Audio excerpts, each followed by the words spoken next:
Avant que cette vidéo commence, je tiens juste à vous signaler que c'est la dernière journée pour participer sur le Ulule. Après, c'est terminé. Les précommandes seront terminées. Vous pouvez encore participer aujourd'hui. Je vous ai mis le lien du Ulule en description si vous voulez vous faire une petite commande et nous soutenir. Sinon, il va falloir attendre début février, l'ouverture du site pour pouvoir vous faire plaisir avec ce qu'il y aura en stock. Il y aura des précommandes aussi sur le site si jamais avec les prochaines sorties, mais ça on en reparlera bientôt. Bref. Dernier jour du Ulule, tout est en description, faites-vous plaisir, faites-nous plaisir, et si jamais, on se retrouve bientôt. Je vous laisse maintenant avec la vidéo. Bonjour YouTube et bonjour chers internautes et bienvenue au Manga Café pour un petit retour de lecture, un petit bilan de lecture, appelez ça comme vous avez envie. À vrai dire, vous le savez, les éditions Kana m'avaient envoyé un petit colis presse le mois dernier. Ils m'avaient envoyé ces 4 mangas et du coup je me suis dit bon bah on va les lire et on va en reparler parce que bah justement je l'ai fait sur Meian, ça vous a plu, je l'ai fait avec Nazca, ça vous a plu, et bah on continue tant qu'à faire. Et du coup on va parler de ces 4 séries. Donc il y aura bien sûr des timecodes, comme ça vous allez au manga qui vous intéresse. Il y aura du coup Darwin Incident, Adabana, Boys Abyss et The Yakuza Guide to Babysitting. Voilà les 4 mangas dont je vais parler aujourd'hui et sans plus tarder, on va commencer avec le premier. Darwin Incident. Ce manga me faisait de l'œil, mais vraiment de loin. Je dois bien avouer que bon, je me suis dit l'histoire d'un homme singe, est-ce que ça peut être intéressant ou pas? J'en ai vu beaucoup, notamment des gens que je suis sur les réseaux sociaux, en dire du bien. Je me suis dit bon, je le mets dans ma liste, je le mets de côté, je me prendrai 3-4 tomes et je me lirai ça et je ferai un retour d'expérience d'ici là. Et là, Kana me l'envoie. Bah écoute, plutôt cool, Kana me l'envoie. Et bah effectivement je comprends pourquoi tout le monde en dit du bien. Effectivement, c'est plutôt un bon manga et en plus ça sort de l'ordinaire. En gros, bah on va y suivre Charlie, ce petit bonhomme là, qui est en fait un Humanzi. En gros, il est né d'un père. On va dire qu'on nous dit au bout d'un moment le nom de son père, mais on imagine que c'est pas forcément lui. En tout cas, il est né d'un père humain et d'une femme chimpanzé. En gros, il y a un scientifique qui a ressorti des vieux travaux très obscurs de certains scientifiques qui n'étaient pas très tout seuls dans leur tête, pour décoder le génome humain et arriver à créer un hybride humain-primate.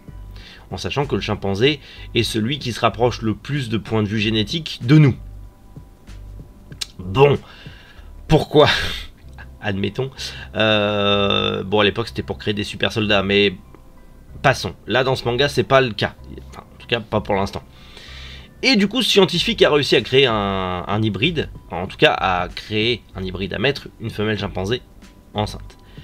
Faut savoir une chose du coup, c'est que ce labo s'est fait attaquer par un groupe de libération des animaux, un peu dans le même style que la PETA. Ils se sont fait attaquer et ils ont vu malheureusement que la femelle chimpanzé qui était prête à mettre bas était en train de faire une hémorragie et allait sûrement décéder et perdre le bébé.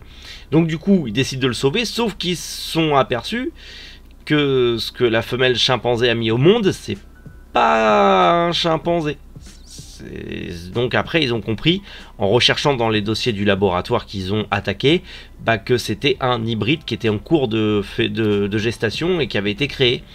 Et de là on se retrouve projeté dans le temps avec du coup ce Humanzi, Charlie, qui a bien grandi, qui est devenu un adolescent et qui va faire sa rentrée au lycée. Et il est avec ses parents adoptifs qui sont des scientifiques qui s'occupent de lui, qui sont devenus sa famille, devenus ses parents. Ils vivent dans une petite cabane au fin fond de la forêt. Ils sont un peu éloignés de la ville, un peu éloignés des gens, pour justement que Charlie, qui est devenu une star mondiale, justement, puisse continuer à vivre tranquillement sa vie, même si sa vie c'est un peu compliqué. Je rappelle, c'est un hybride humain-chimpanzé. Très compliqué socialement de s'intégrer dans un groupe. Et du coup, il va être plongé dans cette intégration, puisqu'il va être plongé dans un lycée où les gens sont en mode vas-y viens on fait des photos pour Instagram. Les mecs ils sont un peu en mode alors le cliché typique du footballeur américain en mode hey, moi je suis le beau gosse, toi terminable, ça va macaque, tu veux des bananes, enfin voilà. Cliché de chez cliché, mais cliché qui marche bien pour le cas. Et à côté, t'as un personnage, t'as Charlie, qui est placide. Mais d'un placide, j'ai jamais vu ça. Il parle jamais. Enfin, il parle très peu, il dit des phrases courtes, il a tout le temps l'air blasé. Mais à un moment, c'est dans ma lecture, j'étais en mode... C'est sympa, mais il dégage rien, Charlie, bordel. Enfin, il fout les jetons, il est vraiment placide. Tu te dis, mais le jour où il va péter un câble, ça peut être dangereux. Et il y a un moment où justement, en fait, vu il a été sauvé et élevé par un groupe de personnes qui sont contre la cruauté animalière, Charlie est vegan, parce que ses parents sont véganes.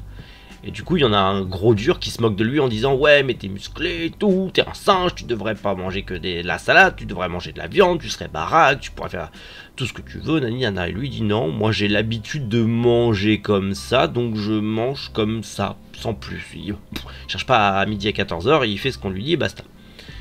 Et à un moment, le gars lui fait « Oui, mais imagine s'il y a un animal qui... Si tu dois... Dans un incendie, il y a une petite fille et son chien qui meurt, lequel tu dois en sauver qu'un, lequel tu sauves en premier, naninana, un truc dans le genre. » Et du coup, lui, il répond « Dans tous les cas, que ce soit humain ou animal, je les sauverais. Et dans tous les cas, si je devais... parce que, enfin, il parle pas d'une gamine et d'un chien, mais je veux pas vous spoiler ce qu'il va lui dire. Mais en gros, il lui fait comprendre que s'il devait éliminer quelqu'un de dangereux, qu'il soit animal ou humain, il le ferait. Et à ce moment-là, quand il le dit, il a une sorte de regard bestial, ultra impressionnant. Et là, tu dis, Charlie, il est tout gentil, il est tout placide, mais s'il pète vraiment une durite, de toute façon... Il peut tuer un humain à main nue. Enfin, vous le voyez, enfin, on l'a vu dans plein de trucs du genre. Mais même un chimpanzé de base a une puissance incommensurable comparée à un humain. Rien que de la puissance de préemption d'un chimpanzé est énorme. Il peut briser le crâne d'un humain facilement. Et on le voit en fait, parce que Charlie va sauver justement un chat coincé dans un arbre. Une jeune fille est montée, elle glisse et elle manque de tomber. Lui, Charlie, il saute de la fenêtre du lycée, il attrape l'arbre et tac, tac, boum. Et en fait, quand il veut se rattraper, il attrape la branche de toutes ses forces. Et la branche, le bois, il a éclaté. La branche n'a pas cassé en elle-même, mais le bois, il a été compressé à haute pression, quoi. Et tu dis oui, il a la puissance d'un primate. Il est beaucoup, même s'il a beaucoup d'aptitudes humaines, il est quand même musculairement très proche du primate, même dans sa posture, il est quand même très proche du primate. Tu sens qu'il a l'agilité et la puissance d'un primate. Mais malgré ça, il se pose beaucoup de questions sur qu'est-ce que la vie, qu'est-ce qu'être humain, c'est quoi être humain au final. Est-ce que c'est réellement ça, être humain? Qu'est-ce qui définit un humain entre lui et les autres? Enfin, il se pose beaucoup de questions sur lui-même et la vie en fait. Donc des questions qui sont très adolescentes en vrai, mais qui chez lui sont exacerbées au possible parce que il n'est pas comme les autres. Et je trouve ça très intéressant, surtout que derrière, il y a du de l'éthiquement bioterrorisme derrière, en mode il y a un groupe, le groupe qui a attaqué à l'époque quand il était là où sa mère était, que lui était encore dans le ventre de sa mère, le groupe qui a attaqué le laboratoire. Certains sont vraiment tombés à l'extrémiste, mais vraiment extrême, en mode on va brûler tous les mangeurs de viande, quoi. Enfin, vraiment, les mecs sont partis dans un délire, ils sont devenus trop dangereux pour eux-mêmes et pour les autres, et sont en mode mais on va le recruter, Charlie. T'imagines le mec, il a la puissance qu'il a et tout ça, on pourrait faire le ménage parmi les viandards et tout, ça serait un truc de fou. Et là tu dis, ah ouais, juste en un tome, on te met dans l'univers, mais tu sais que le reste, il va se passer des trucs assez folkloriques. Et je vais m'empresser de lire le reste, parce que ce manga sort totalement de ce que j'ai l'habitude de lire, et ça c'est très cool. Et en plus, il aborde des thèmes très importants, notamment dans notre société actuelle, où un petit groupe de personnes qui veulent pousser et forcer les gens à penser comme eux, et utilisent parfois des violences extrêmes pour arriver à leur fin, alors qu'au final, chacun est libre de vivre comme il a envie, tant qu'il ne porte pas préjudice à autrui, et à l'ensemble du pays, de la civilisation où il vit, en fait. Si t'as envie d'être vegan, t'es vegan, t'as le droit. Si t'as envie de bouffer de la viande, tu bouffes de la viande, t'as le droit, c'est pas grave. Certes, ok, il y a des trucs écologiques et tout ça, mais faut pas se mentir, en termes d'écologie, il y a plus important que de se poser la question si on mange de la viande ou pas. Donc, et tout ça, c'est bien traité. C'est pas moralisateur en mode faut arrêter de manger de la viande. Au contraire, il y en a beaucoup qui se posent la question. C'est pas trop moralisateur. C'est bien amené. Et ce côté où s'arrête l'humanité quand t'es pas réellement humain. J'ai hâte de voir ça. J'ai hâte de suivre l'évolution de Charlie. De suivre son évolution en tant qu'humain. Suivre son évolution dans l'univers social qu'il est en train de se construire avec les autres élèves de son lycée, avec ses parents. J'ai hâte de découvrir tout ça. Clairement, ouais, Darwin Incident, je vous le conseille. Je sais pas si je vous l'ai bien vendu.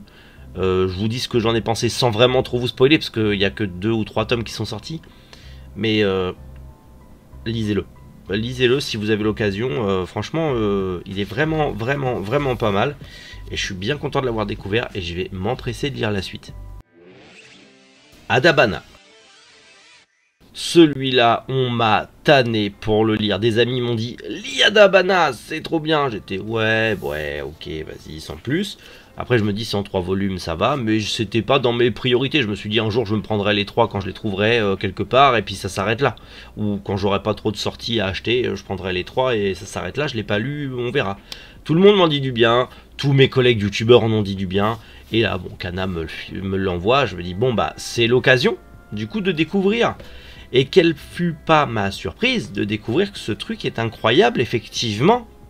C'est, en gros, vraiment sans vous spoiler, en plus c'est en 3 tomes et j'ai lu que le tome 1. Donc je ne connais pas tous les tenants et les aboutissants. Mais en gros, on va y suivre une jeune fille un peu solitaire, un peu renfermée sur elle-même, qui a un peu des difficultés avec sa mère. Sa mère la pousse vraiment aux études. Sa mère est ultra autoritaire, ultra pète sec avec elle, surtout pour ses études. Mais elle est en mode j'ai envie de faire ce que j'ai envie, mais bon, bah je vais me forcer pour faire plaisir à ma mère, mais même si j'aime pas ma vie, enfin elle aime pas sa vie quoi. Tu vois que la fille elle vit, enfin c'est sa pire vie quoi. Et sa meilleure amie, elle est trop enjouée, trop bien, la vie, tout ça, nani nana. Mais sauf que avant, en fait, quand tu commences le manga, tu vois notre héroïne avec un couteau dans les mains et un corps ensanglanté par terre. Elle a commis un meurtre. Et en fait, après, par la suite, tu apprends qu'elle a commis plusieurs meurtres. Mais c'est plusieurs causes à effet qui ne sont pas de sa faute, en fait. C'est un enchaînement de situations horribles. Ce qui lui arrive, c'est horrible et tu te dis, c'est normal qu'elle ait agi comme ça.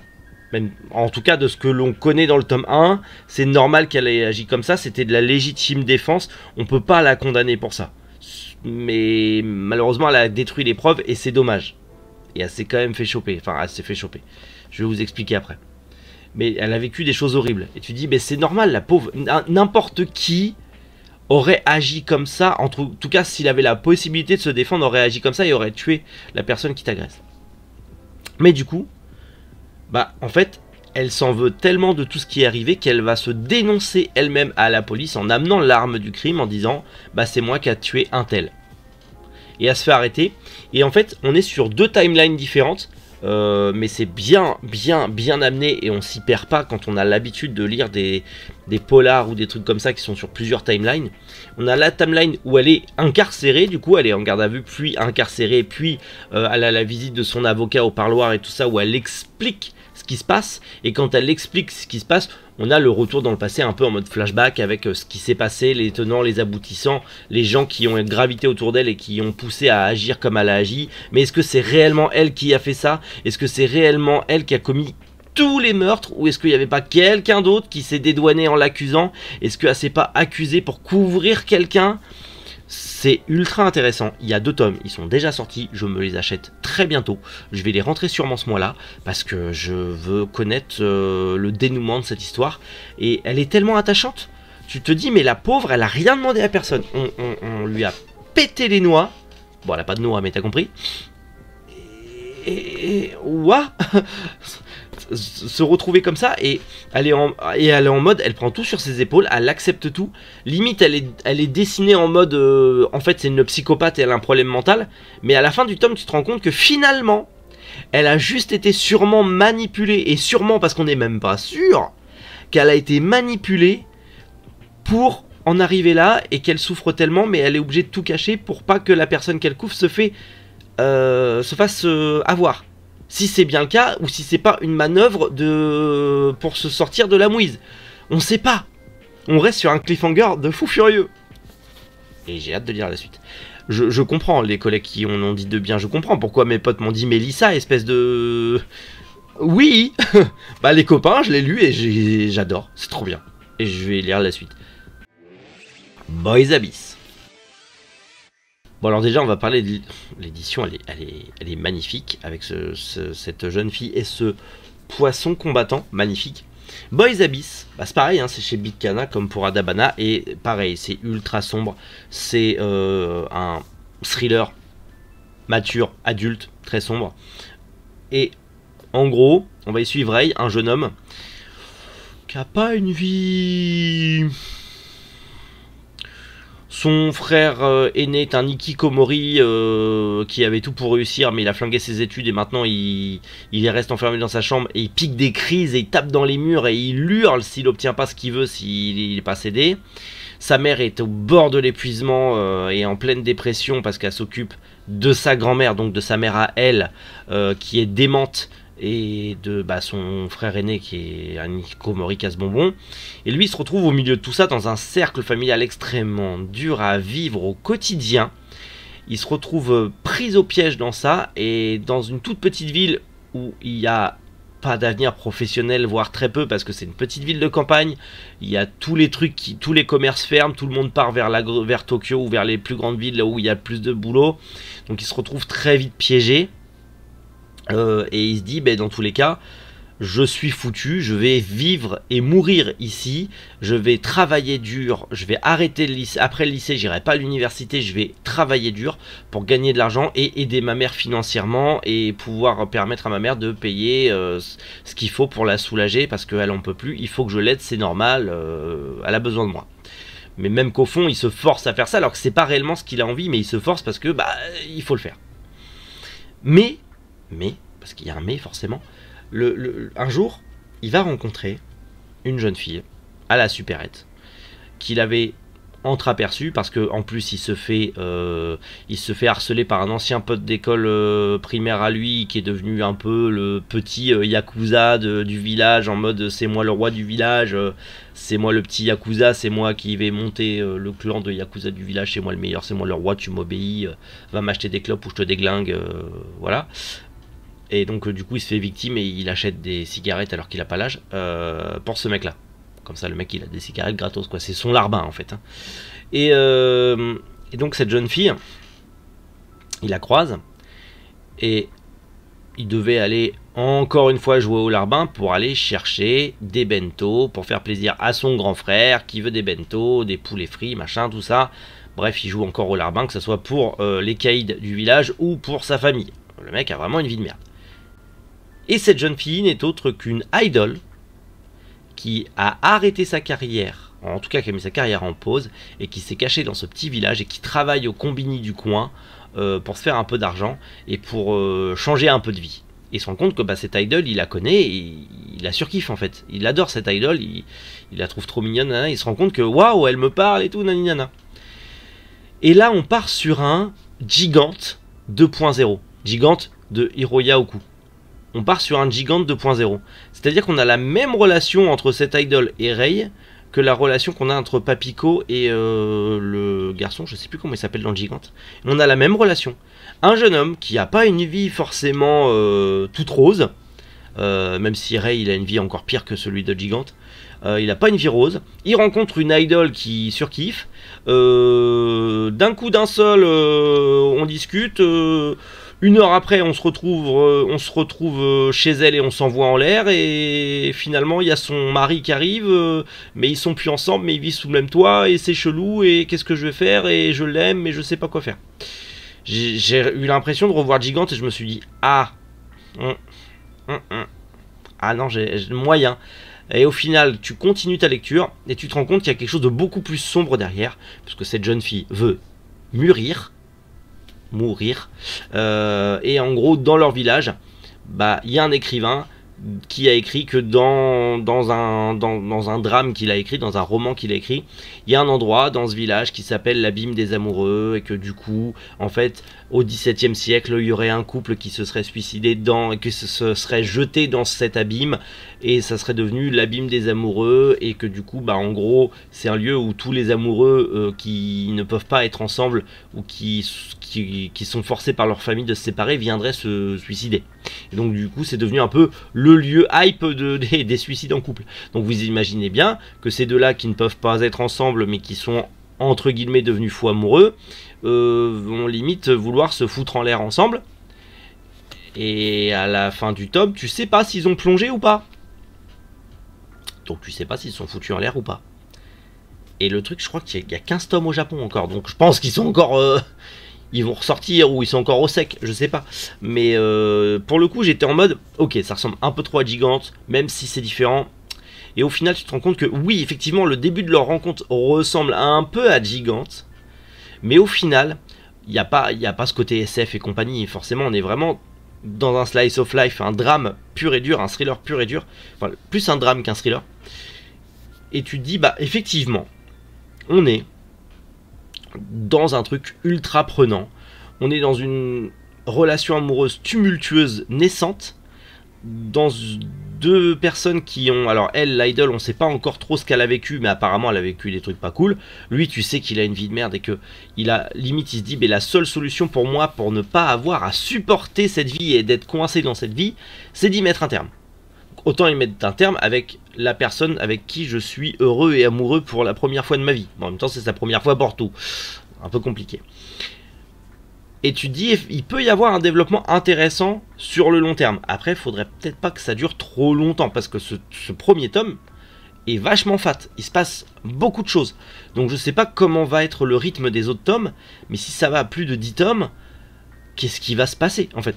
Comment ils vont évoluer? Est-ce qu'ils vont quitter ce village pour fuir ailleurs? Est-ce qu'il va y avoir un truc surnaturel derrière? Est-ce qu'on va retrouver d'autres personnes, d'autres histoires que ces deux-là par la suite? Est-ce qu'un tome équivaudrait potentiellement à d'autres histoires? Je ne sais pas. À voir. En tout cas, je vais suivre l'histoire de près, je vais suivre Boys Abyss de près, et je vais continuer ma lecture, parce que bah, j'ai envie de savoir ce qui va se passer après. On est pareil, sur un cliffhanger, je suis moins pris dedans que Adabana, mais j'ai quand même envie de savoir la suite. The Yakuza's Guide Babysitting. Ce manga m'a été envoyé en disant voilà, c'est une bonne série. Et moi j'étais persuadé que ça allait pas être pour moi. Enfin pour moi ça, c'était un truc cucul à praline avec des yakuza en mode shoujo yaoi, et j'allais pas aimer. J'avais un énorme préjugé sur ce truc. Et bah les préjugés, ça sert à rien. J'ai adoré ce manga. En gros, on n'est pas du tout dans un trip shoujo. En fait, on n'est pas du tout. Enfin, on est vraiment plongé dans du pur slice of life. On n'est pas du tout dans un truc niais, très romancé, très neuneux. On n'est pas du tout dans tout ce que je craignais en fait. Au contraire, on est plutôt dans un slice of life qui se veut à la fois extrêmement comédie, mais à la fois extrêmement dramatique par moment. Je suis passé du rire aux larmes sur ce truc. J'ai pas compris. J'ai adoré. J'ai pris la même claque que pour Elegant Apartment Yokai Life. Elegant Yokai Apartment Life. Je vais y arriver, je suis fatigué, m'en voulez pas. J'ai pris la même claque. Et du coup, en gros, on va y suivre Kirishima. Donc Kirishima, c'est lui. Qui est Yakuza.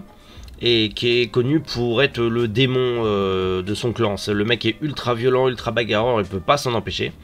Et un jour son boss en fait il en a marre, il lui dit tu commences à me saouler, t'es trop borderline, tu fous la merde partout où tu vas, tu tabasses tout le monde, ça commence à devenir un peu agaçant. Donc on va te calmer un peu et tu vas devenir nounou. Et tu vas t'occuper de ma fille. Il devient le babysitter de la fille de son boss. Une petite gamine, taciturne, très renfermée sur elle-même et qui cache ses émotions parce qu'elle a quand même pas mal souffert cette gamine. Et là tu passes sur beaucoup de gag manga où ils essayent tous les deux de se connaître, lui qui se contient, et au fur et à mesure Tu suis leur évolution. Dans déjà ce premier tome, l'évolution est assez flagrante, sans pour autant être roché. Et c'est ça qui est super bien foutu pour un premier manga, parce que c'est le premier manga de son auteur, donc Sukiya. C'est son premier manga. Et en gros, tu suis l'évolution où lui, bah, il devient un petit peu papa poule en fait. Il devient de plus en plus papa poule, tout en étant voilà, le yakuza qu'il faut. Mais il prend un peu ce côté, le tonton, le tonton très, très protecteur, un petit peu. D'un autre côté, tu apprends que cette pauvre petite, elle souffre beaucoup parce que malheureusement, bah, son père est le chef d'un clan de yakuza. Elle en a pas conscience que son père est un mafieux. Mais son père travaille beaucoup. Il est très occupé, donc il peut pas forcément être tout le temps là. Et sa maman, elle fait dodo à l'hôpital depuis plusieurs années. Elle est dans le coma. Et elle comprend pas pourquoi sa maman elle est méchante comme ça et elle veut pas lui parler, elle veut pas se réveiller, elle veut pas s'occuper d'elle. Alors que tous les autres enfants, à l'école, ils ont leur maman qui font plein de trucs, qui viennent à l'école et tout. Et elle est toute seule. Elle est avec l'un des employés de son papa qui s'occupe d'elle. Mais au final, elle commence à s'attacher de plus en plus à lui. Et lui, en fait, commence de plus en plus à jouer le rôle vraiment pas de père de substitution, loin de là, mais vraiment de tonton. Il dépasse ce stade de nounou, il est vraiment le tonton qui fait qu'il va devenir en fait le protecteur de cette petite fille. Il va la consoler quand elle va mal aller. Il va être là à la réunion des parents, à la journée porte ouverte des parents pour avoir un semblant qu'elle soit pas toute seule en fait pendant que tous ses camarades ont l'un de leurs deux parents. Lui va venir en se faisant passer un peu pour le père. En mode voilà, elle est super fière, tu sais, elle est en mode j'ai quelqu'un avec moi. Donc en fait, bah, cette petite fille qui avait une grosse solitude, malgré qu'elle vivait avec sa tante, mais sa tante pouvait plus s'en occuper à cause du travail, en tout cas moins. En fait, sa solitude se dissipe de plus en plus, au fur et à mesure que lui, Kirishima, bah, sa violence s'atténue de plus en plus. Malgré tout, il reste un yakuza, donc bah, il agit encore comme un yakuza, mais il doit se contenir, tout en s'attachant à cette petite, et en faisant tout son possible pour la faire sourire et la rendre heureuse. Et du coup, bah lui, ça le rend heureux et ça lui débloque des trucs qu'il ignorait sur lui-même. En fait, il apprend à se connaître lui-même en apprenant à connaître cette petite fille. C'est d'un touchant, vous n'imaginez même pas. La scène où il console la petite fille parce qu'elle veut pas aller voir sa mère à l'hôpital parce que sa mère elle en a peur parce qu'elle veut pas se réveiller, tout ça, elle est triste. Waouh! J'étais en mode... J'étais pas prêt. Stop. J'étais pas prêt. Doucement. et du coup, c'était trop bien. Émotionnellement, c'était intense. Et ces deux-là sont ultra touchants. Même le père, hein. Le père, tu sais, il doit être fort. C'est le chef du clan. Il doit être fort, il doit être stoïque. Mais tu sens derrière, enfin, sa fille lui fait un dessin de fleurs de cerisier qui est le symbole de la famille Sakuragi, du clan Sakuragi. Et derrière, il encadre ce cadre et il dit à sa fille, bah, bien sûr que je l'ai encadré ton dessin parce qu'il est trop beau et en plus c'est le premier cadeau que tu me fais. Mais tu sais, il se retient de pleurer toutes ses forces de joie et t'es en mode, waouh. Je me reconnais un peu en mode, je suis le pilier, je dois rester fort. J'ai pas le droit d'avoir un moment de faiblesse devant mes enfants, je me dois d'être fort pour leur montrer l'exemple. Et je me reconnais derrière en mode, tu sais, toujours stoïque, mais derrière tu t'es en mode... Dans le privé, t'es en mode, mais qui sont mignons ces petits cons quand même.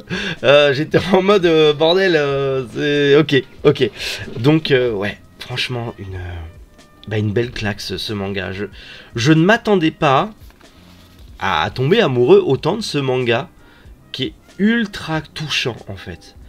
Il est à la fois drôle et touchant. Je ne pensais vraiment pas aimer. Je me suis dit, ils me l'ont envoyé, je vais le lire. Je vais sûrement pas aimer, et au pire, je le filerai à quelqu'un que je connais qui aimera, et puis basta, ça s'arrête là. Bah en fait non, je vais m'acheter la suite. Je veux voir comment ces deux-là ils vont évoluer, je veux voir comment le reste de leur entourage va évoluer. Est-ce que la maman de cette petite fille va un jour se réveiller? Lui, la dette qu'il a envers... Enfin, même, ce que j'aime beaucoup chez les Yakuza, c'est l'honneur, la loyauté. Ce côté très très loyal, les uns envers les autres, envers la famille. Lui, tu vois qu'il se donne à fond pour protéger cette petite qu'il a vu naître dans son clan. et qui du coup qu'il a eu envie de protéger à mort, parce qu'il est tellement redevable envers son chef de clan et sa femme du coup, donc envers les deux parents de la petite, il est tellement reconnaissant qu'il le fait tellement par plaisir. Au début il l'a fait par crainte, et il joue un peu en mode le manga joue un peu en mode il le fait par crainte parce qu'il va perdre des doigts ou la vie, mais en fait tu vois que derrière il le dit à personne parce qu'il est fier, tu vois, c'est Yakuza, mais tu sais que derrière il le fait par loyauté et surtout par amour pour son clan et pour ce couple qui l'ont pris sous son aile et qui lui ont offert une vraie vie. Lui, le chien enragé, solitaire, a trouvé sa place en fait.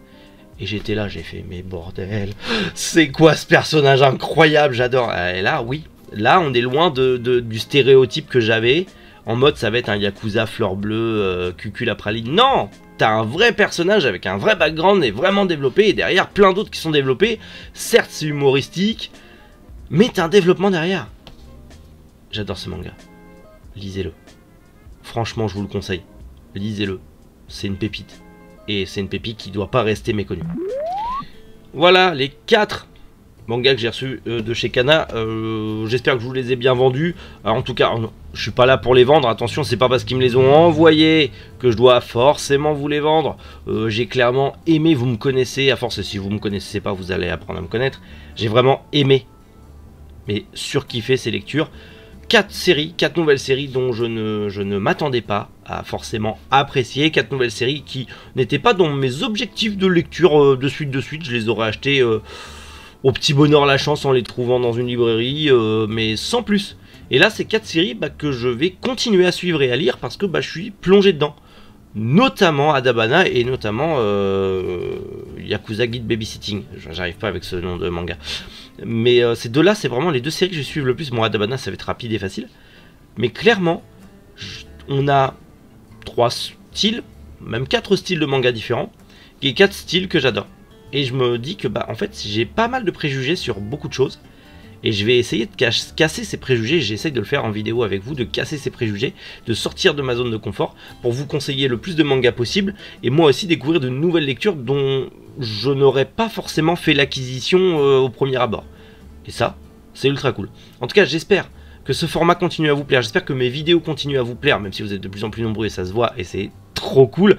Je vous le dis encore une fois, je vous saoule avec ça, c'est la dernière fois, promis, parce qu'après c'est fini. Vous avez le lien du Ulule en description si vous voulez nous soutenir et nous aider et précommander des trucs sympas. Dans tous les cas, ce sera en stock sur la boutique, mais il faudra attendre février parce que la boutique ouvrira qu'en février parce qu'elle ouvrira pas le 16 parce que j'ai encore trop de trucs à faire et j'ai pris beaucoup de retard avec certains fournisseurs qui sont un peu plus lents que d'autres. Mais franchement, allez-y, jetez un oeil. S'il y a un truc qui vous plaît, vous nous soutenez, vous vous faites plaisir. Et ça c'est plutôt cool. Et sinon on se retrouve demain matin pour le retour du Manga Café News comme d'habitude. D'ici là, passez un très bon dimanche.